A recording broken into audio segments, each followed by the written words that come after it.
Hello guys, welcome to my channel. This is Tab, Rono Disena TV Vlog.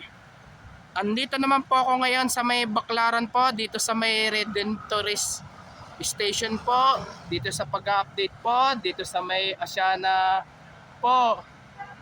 Dito sa Asiana po. Bali ito, pangalawang vlog ko na po ito. Ang LRT Line 1 pa Cavite Extension po.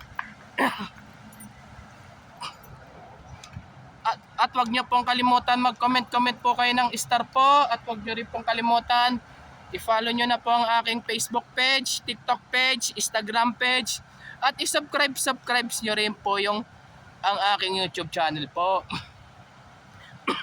Ito po, nakapag-test run na po mga ilang beses na po. Nung una po ay second generation po. Second generation po, bali nag-test run na po hanggang Dr. Santos po. Pangalawa po,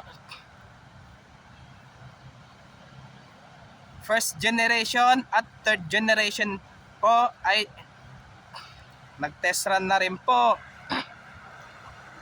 Pangatlo po ay fourth generation po. Bali ito, tapos na po ang station po ng Redemptorist Station po. Bali by first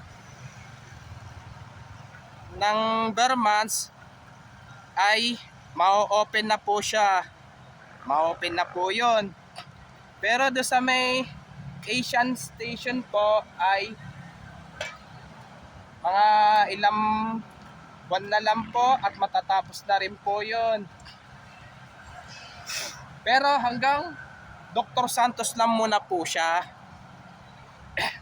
Kasi by next year ay uumpisahan na rin po yung New Station po.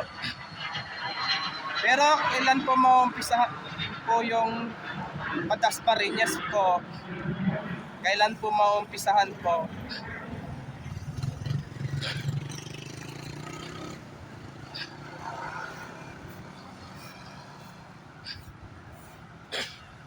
Tapos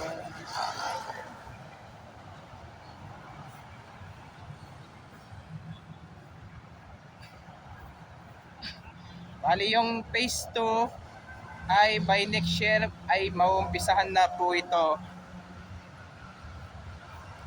By next year po, 2025 po. At wag niyo pong kalimutan mag-comment po kayo, at wag niyo rin pong kalimutan like, share, and subscribe po dito sa aking YouTube channel po. Thank you for watching. God bless to all po.